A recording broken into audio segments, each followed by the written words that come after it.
Hello student, welcome back. Maths in classes. I am Abhishek Vaishnav. Today we discuss a totally new concept, number system. आज हम number system के बारे में पढ़ेंगे. I hope you enjoy our video. मैं आशा करता हूँ आप हमारे वीडियो को बहुत एंजॉय कर रहे हैं और लाइक भी कर रहे हैं. हमारा और मेहता सर का यही उद्देश्य है कि हम आपको कम समय में अधिकतम स्थायी और बेहतर ज्ञान प्रदान करें. तो आज हमारा सबसे पहला टॉपिक है संख्या पद्धति. सबसे पहले संख्या पद्धति भाग है गणित का. गणित क्या होता है? गणना का विज्ञान. आज किसी भी क्षेत्र में जाओगे बिना गणना के कोई कार्य नहीं हो सकता. हर क्षेत्र में गणित है, इसलिए गणित की जानकारी पूरी होनी चाहिए. तो गणित में सबसे पहले दो जानकारी होती है, संख्या ज्ञान और संकीर्ण ज्ञान, जिसको हम कह सकते हैं नंबर सिस्टम और ऑपरेशन सिस्टम. तो सबसे पहले संख्या ज्ञान क्या होता है? संख्या वह होती है जिससे हम दो कार्य करते हैं इंपोर्टेंट. सबसे पहले गणना यानी काउंट और तुलना यानी कंपेरिजन. बिना गणना और तुलना के संख्या का और कोई कार्य नहीं है. तो सबसे पहले हम संख्याओं को भी दो भागों में बांटते हैं. सबसे पहले दार्शनिक प्रणाली, जिसको हम कहेंगे डेसिमल सिस्टम. क्या होता है दार्शनिक प्रणाली? संख्याओं में 10 अंक होते हैं. इन अंकों से सब संख्याओं का क्या हुआ है? निर्माण हुआ है. वे 10 अंक कौन कौन से? 0, 1, 2, 3, 4, 5, 6, 7, 8, 9. इन 10 अंकों से मिलकर ही संख्याओं का निर्माण होता है. अब इसकी विशेषता यह है कि ये अंक अकेले होते हैं और संख्याएं अंकों से मिलकर बनती है. आई रिपीट, अंक अकेले होते हैं जबकि संख्या इन अंकों से मिलकर बनती है. इन अंकों की यह विशेषता है, चाहे भारतीय हो चाहे इंटरनेशनल लेवल पे हो, ये अंक सेम रहते हैं. यानी इंडिया में यही अंक है और इंटरनेशनल लेवल में यही अंकों का यूज होता है. अब इन संख्याओं पे भी सवाल बनते हैं, अंकों पे भी सवाल बनते हैं. कैसे? फॉर एग्जाम्पल 1 से 100 तक की संख्याओं में कुल शून्यों की संख्या कितनी है? हमारा सवाल है कि 1 से 100 तक जो काउंटिंग है उन काउंटिंग में शून्य कितने बार आते हैं. ये सवाल आ चुका है. तो इसको समझने के, जैसे मैंने कहा 1 से 100 तक में शून्य, तो शून्य सबसे पहले कहां पे आता है? 10 में आता है, 20 में आता है, 30 में आता है, 40, 50, 60, 70, 80, 90 और 100.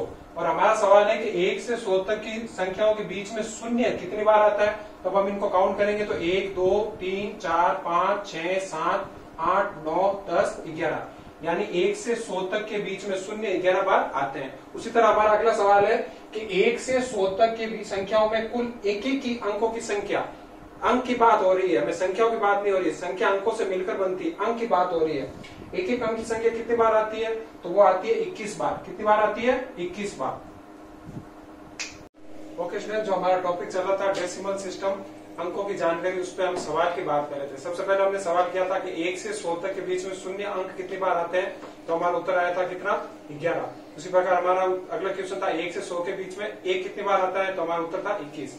अब अगला सवाल है कि संख्या पद्धति यानी जितने भी संख्या है उनमें एक अंक वाली संख्या कितनी है? 9. अब कौन सी? 1 से लगाकर 9 तक. 1 से लगाकर 9 तक ये अंक कितने हैं? 9. अब इसमें जीरो इंक्लूड नहीं है क्योंकि जीरो का कोई मान नहीं होता. तो एक अंक वाली संख्या कितनी है? 9.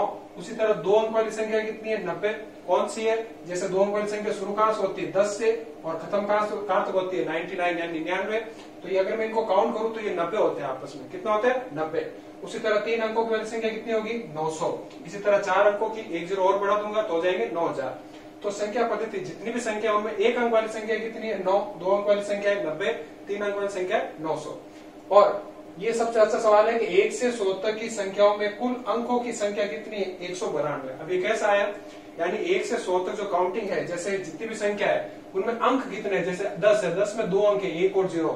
इसी तरह 11 में 2 अंक है, 1 और 1. इन सबको मैं काउंट करूं तो टोटल काउंट आता है कितना? 192. ये सवाल आ चुका है. और ये तो बिल्कुल सिंपल है कि 2 अंकों की सबसे छोटी और सबसे बड़ी. तो 2 अंकों की सबसे छोटी मतलब 2 अंकों की संख्या कहां से शुरू होती है? 10 से शुरू होती है. और सबसे बड़ी कौन सी होगी? 99 यानी 99. उसी तरह 3 अंकों की सबसे छोटी संख्या कहां से शुरू होती है? 100 से, और ये हो जाएगा 999, 999. इसी तरह एक जीरो और बढ़ा दूं तो हो जाएगी 4 अंकों की सबसे छोटी संख्या. यहाँ पे भी एक 9 और बढ़ा दूं तो हो जाएगी 4 अंकों की सबसे बड़ी संख्या. उसी तरह अगर 5 अंकों की पूछे तो एक जीरो और ऐड कर दूंगा और यहाँ पे एक 9 और ऐड कर दूंगा. ओके स्टूडेंट, हम बात कर रहे थे संख्याओं के बारे में. तो हमने सबसे पहले पढ़ा था दार्शनिक प्रणाली यानी डेसिमल सिस्टम. उसी का दूसरा रूप है, संख्या पद्धति का दूसरा रूप है संख्यांकन या न्यूमरेशन सिस्टम. अब इसमें क्या होता है, जो हम संख्या बोलते हैं या जो शब्दों में लिखते हैं उनको अंकों में कैसे प्रकट करते हैं वो हम समझेंगे. जैसे भारतीय पद्धति, हमारे इंडिया में कौन सा सिस्टम है? इंडियन सिस्टम है, जो हम संख्याओं को इकाई, दाई, सैकड़ा, हजार, लाख, 10 लाख, करोड़ इसमें व्यक्त करते हैं. जो मैंने आपके सामने लिखा, इकाई बराबर 1 यूनिट, दाई बराबर 10, 10, सैकड़ा बराबर 100, 1000 बराबर 1000. अब इसमें आपको याद क्या रखना वो इंपॉर्टेंट चीज है. सवाल क्या बनेगा? सवाल ये सब बनता है कि 1 लाख में जीरो कितने होते हैं। तो आपको इन सब संख्याओं में जीरो की काउंटिंग ध्यान रखनी है। जैसे 1 लाख में जीरो कितना है 5, तो आप इसको ऐसे याद रख सकते हैं 10 की घात 5 यानी 10 की पावर 5। उसी तरह 10 लाख में जीरो कितना होते हैं, एक एक जीरो बढ़ाते रहो, एक एक संख्या बढ़ाते रहो, 10 की घात 6, 10 की घात 7 और 10 की घात 8। यानी 1 लाख में जीरो कितना होता है 5, 10 लाख में जीरो कितना होता है 6 और 1 करोड़ में जीरो कितना होता है 7 और 10 करोड़ में जीरो कितना होता है 8। उसके अलावा आपको यह ध्यान रखना है कि इन संख्याओं में अल्प विराम कहाँ लगता है, यानी अल्प विराम का नॉलेज भी नहीं है। अल्प विराम मतलब कोमा। जैसे अल्प विराम से संख्याओं की पहचान भी होती है। तो इसमें सिंपल सा फॉर्मूला है राइट टू लेफ्ट 3 2 का। पीछे से शुरू करना है, जैसे यहाँ से पीछे से शुरू करना है, जैसे हम 10,000 शुरू करते हैं, पीछे से 3 अंकों के बाद कोमा लगता है, ठीक है। और उसके बाद 2 अंकों के बाद, जैसे यहाँ पे पहले 3 अंकों के बाद और फिर 2 अंकों के बाद, पहले 3 अंकों के बाद और फिर 2 अंकों के बाद, पहले 3 अंकों के बाद और फिर 2 अंकों के बाद, ठीक है। पहले 3 अंकों के बाद, फिर 2 अंकों के बाद और फिर 2 अंकों के बाद, यानी राइट टू लेफ्ट। ये है अल्पविराम लगाने का तरीका। और क्या ध्यान रखना आपको, जीरो कितना होता है ये ध्यान रखना। अब इससे सवाल देखो, एक सवाल लिखा मैंने यहाँ पे 1 करोड़ बराबर है, 4 ऑप्शन भी दिए, यानी 1 करोड़ में 4 ऑप्शन में सब में लाख लिखा हुआ, इसका मतलब लाख कितने हैं। तो ऐसे सवाल में आप क्या करेंगे, सबसे पहले आप 1 करोड़ लिखें। अब आपको पता होना चाहिए 1 करोड़ में जीरो कितना होता है 7, तो 1 लिखकर 7 जीरो लिखना और उसमें क्या करोगे आप लाख का भाग दोगे, क्योंकि हमें सब आंसर लाख में मिल रहे हैं तो हम 1 लाख का भाग दे देते हैं। तो ये 5 जीरो से 5 जीरो कट, पीछे बचे 100, यानी हमारा आंसर होगा 100 लाख। यानी 1 करोड़ बराबर होता है 100 लाख, 1 करोड़ बराबर होता है 100 लाख। उसी तरह यहाँ पे एक सवाल दिया हुआ है कि अंक 0, 2, 6 एवं 3 से 4 अंकों की सबसे बड़ी और सबसे छोटी संख्या का अंतर यानी घटाना उनको, ठीक है। तो सबसे पहले हम सबसे बड़ी संख्या ज्ञात करते हैं। सबसे बड़ी संख्या वेरी सिंपल है, आपको क्या करना है, जो अंक दिए हुए 0, 2, 6, 3, इनमें से सबसे बड़ा कौन है, तो सबसे बड़ा है 6, उसके बाद कौन है 3, उसके बाद कौन है 2 और उसके बाद है 0। उसी तरह सबसे छोटी संख्या, तो इसका क्या करना है आपको उल्टा, सबसे छोटी संख्या।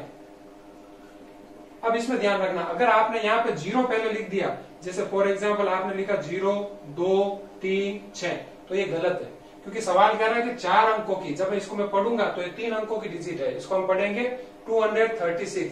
तो इसमें क्या करना है आपको, सबसे पहले 2 लिखना, 0 के बाद जो बड़ा है 2 पहले लिखेंगे और उसके बाद 0 लिखेंगे और उसके बाद सेम 3 और 6। अब इसका क्या पूछा है, अंतर। सवाल ये कह रहा है सबसे बड़ी और सबसे छोटी संख्या का अंतर। अब हम यहाँ पे घटाएंगे, क्या करेंगे घटाएंगे, तो यहाँ आंसर आएगा 4284 यानी 4284।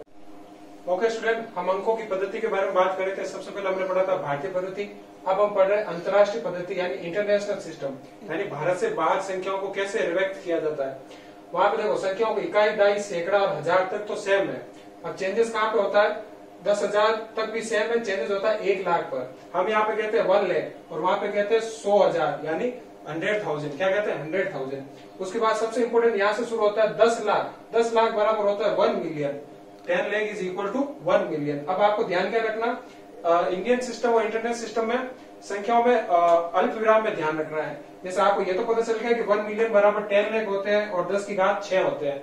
अब यहाँ पे इंटरनेशनल सिस्टम में क्या होता है, लेफ्ट से राइट कोमा 3 डिजिट पे चलता है। जैसे पहले अल्पविराम यहाँ पे आएगा, दूसरा अल्पविराम यहाँ पे आएगा, यानी ये क्या है 1 मिलियन है। क्या है 1 मिलियन। उसी तरह अगला क्या है, देखो हम कहते हैं 1 करोड़ 1 करोड़, जबकि इंटरनेशनल लेवल पे होता है 10 मिलियन। क्या होता है 10 मिलियन। तो हम ऐसे समझ सकते हैं कि 10 मिलियन बराबर 10 की घात 7 बराबर होते हैं 1 करोड़। उसी तरह 10 करोड़ बराबर 100 मिलियन, 10 की घात 8 बराबर होते हैं 10 करोड़। अब इसको देखो अल्पविराम कहाँ पे लगेगा, पहले 3 डिजिट के बाद, उसके बाद वापस 3 डिजिट के बाद, तो ये हो गया क्या 10 मिलियन। उसी तरह यहाँ पे भी 3 डिजिट के बाद, फिर 3 डिजिट के बाद, तो ये हो गया 100 मिलियन। यानी इंडियन सिस्टम में तो था अल्पविराम 3-2 पे और यहाँ पे 3-3 का सिस्टम है। ठीक है, अब आपको ध्यान क्या रखना है, अब यहाँ पे एक इंपॉर्टेंट पॉइंट इस पे ध्यान रखना, 1 मिलियन बराबर होता है 10 लाख। और सवाल ऐसा बनता है कि 1 मिलियन में जीरो कितना होता है, तो आपको ध्यान रखना 10 की घात 6 बराबर 6 जीरो होते हैं।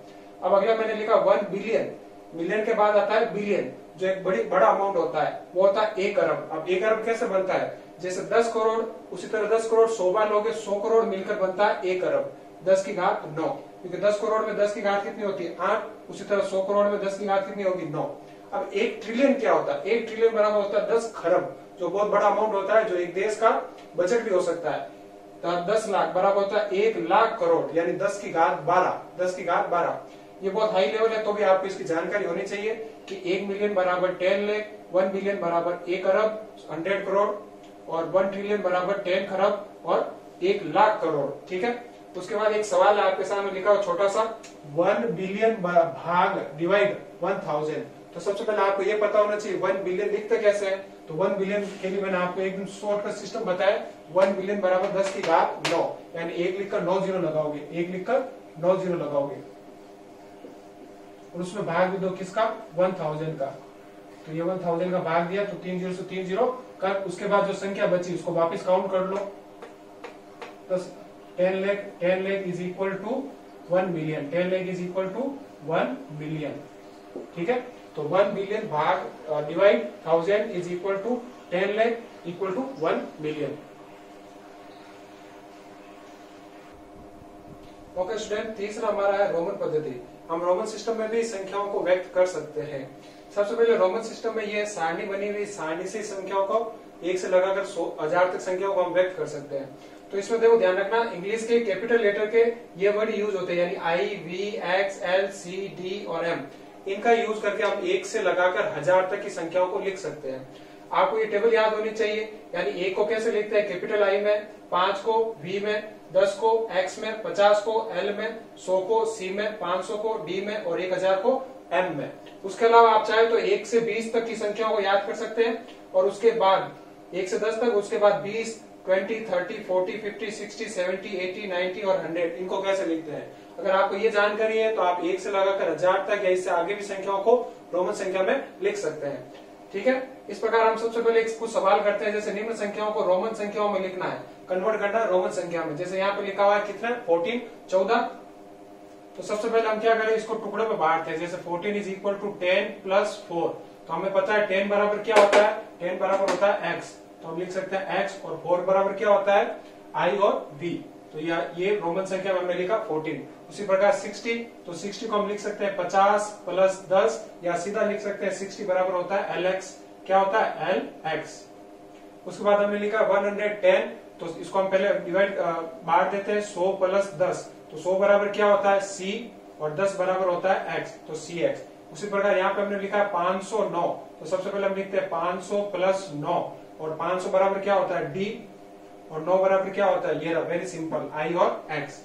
इसी तरह आप रोमन संख्याओं को भी वापस इंडियन सिस्टम में कन्वर्ट कर सकते हैं। ठीक है स्टूडेंट, अब तक हमने जो जानकारी प्राप्त की है, संख्या पद्धति के बारे में जानकारी प्राप्त की है। सबसे पहले हमने संख्याओं के बारे में जाना, संख्या क्या होती है, गणना मापन में काम आती है। उसके बाद हमने अंकों के बारे में जाना कि 1 0 से लगाकर 9 तक अंक होते हैं, और इन्हीं अंकों से सब संख्याओं का निर्माण होता है। कोई भी इलेक्ट्रॉनिक आइटम देखो, जैसे मोबाइल है, एटीएम है, तो इन 0 से लगाकर 9 अंकों की संख्याओं से ही सब संख्याओं का निर्माण होता है, यानी अंक अकेला होता है और संख्याओं में अंक होते हैं। उसके बाद हमने संख्यांकन यानी संख्याओं को अंकों में कैसे व्यक्त करते हैं, तो इंडियन सिस्टम है, इंटरनेशनल सिस्टम है, और रोमन पद्धति है। नेक्स्ट वीडियो में हम संख्याओं के प्रकार के बारे में पढ़ेंगे। तब तक के लिए पढ़ते रहे और हमारे वीडियो को लाइक कीजिए।